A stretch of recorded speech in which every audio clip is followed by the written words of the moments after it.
High বন্ধুরা, সবাইকে আন্তরিক শুভেচ্ছা প্রীতি অভিনন্দন জানিয়ে প্রত্যেক দিনের মতো চলে এলাম পথের দিশা চ্যানেলের নতুন ভিডিও নিয়ে। আজকের ভিডিও অনেক সময় অনেকগুলো ব্যাপার দিয়েছি। এবারে সম্পর্কের ক্ষতি, সম্পর্কটা কিভাবে ক্ষতি হয়, কি হয়, ওইটার বিষয়ে একটু খুলে আলোচনা করব। যদি এতে মানে কটা সম্পর্কের ভিতরে কটা টপিক আছে বুঝতে পারবেন। সম্পর্কটা একটু ডিটেলসে বলবো। তো সম্পর্কের ক্ষতি হয় কি কারণে বা কীরকম, বা সম্পর্ক একবারে শূন্যতা তৈরি হয়ে যায় সম্পর্কের মধ্যে।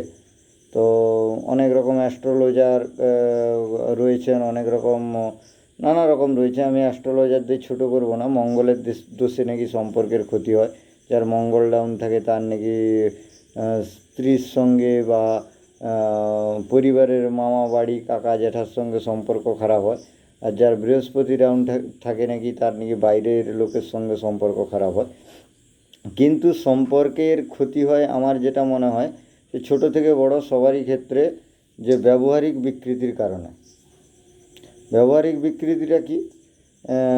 কেউ নেশা করে ব্যবহার খারাপ করে, কেউ চুরি করে, কেউ যত নেগেটিভ কাজ আছে দেখবেন কোনো কোনো সময়ে আপনি সম্পর্কটা এমন করে ফেলেছেন, বা কারোর সঙ্গে ঝগড়াঝাটি, মুখের কথা, বাজে কথা, ল্যাঙ্গুয়েজ খারাপ, বা মানুষের সঙ্গে রেগে কথা বলা, মানুষের সঙ্গে হাম্বেলভাবে না কথা বলা, এই জায়গা থেকে সম্পর্কের ক্ষতি হয়। তো আমি একটা কথা বলি, সম্পর্কের ক্ষতি ধরুন আপনার বাবা আপনাকে সকাল থেকে টিউশন ছেড়ে দিয়ে এসছে, টিউশন থেকে এসছেন, আপনি স্কুলে যাবেন, আপনি স্নান টান ঘরে করলেন, খাওয়া দাওয়া করলেন, স্কুল ব্যাগ নিয়ে বেরিয়ে গেলেন। ঠিক আছে, স্কুল ব্যাগ নিয়ে বেরিয়ে গেলেন, কিন্তু স্কুল ব্যাগ নিয়ে বেরানোর ক্ষেত্রে আপনার পরিবেশ, চারিদিকের পরিবেশ, পাড়ায় মস্তান দাদা দাদারা কিছু থাকে দেখবেন। অনেকে চায় যে ওই ছেলেটা বড়লোকের ছেলে, বা ওই ছেলেটা মানে আপনার মধ্যে মেশার কিন্তু প্রবণতা ওদের সঙ্গে খুব বেশি থাকবে।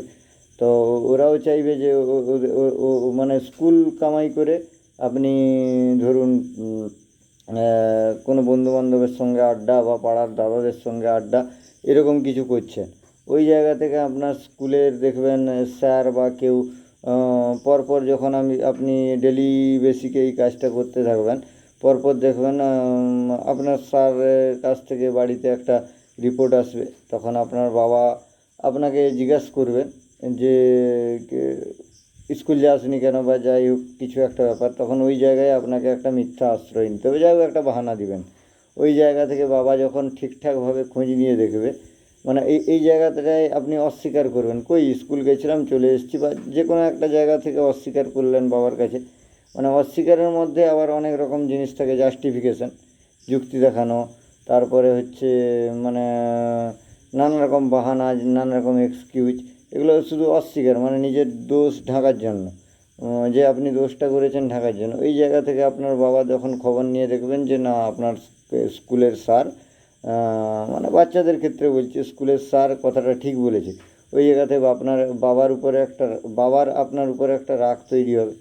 তো রাগ তৈরি হওয়ার কারণে বাবা আপনাকে একটা শাসন করবে, বা যাই হোক কিছু একটা করবে। তো ওই জায়গা থেকে আপনার একটা বাবার সঙ্গে সম্পর্কের ক্ষতি হবে, মানে মিথ্যা বলার কারণে বাবার সঙ্গে সম্পর্কের ক্ষতি হয়। তো সম্পর্ক ক্ষতি হয় সব কিছু নেগেটিভ দিক থেকেই। আর আরেকটা সম্পর্ক যেটা ক্ষতি হয়, কেউ আপনাকে হয়তো হেল্প চেয়েছে যে 10,000 টাকা ধার দাও, আপনি ওই টাকাটা দিতে পারেননি। তো ওই জায়গা থেকে সম্পর্কের ক্ষতি হওয়াগুলো কিছু ব্যাপার না, আপনি না পারলে কী করে দেবেন।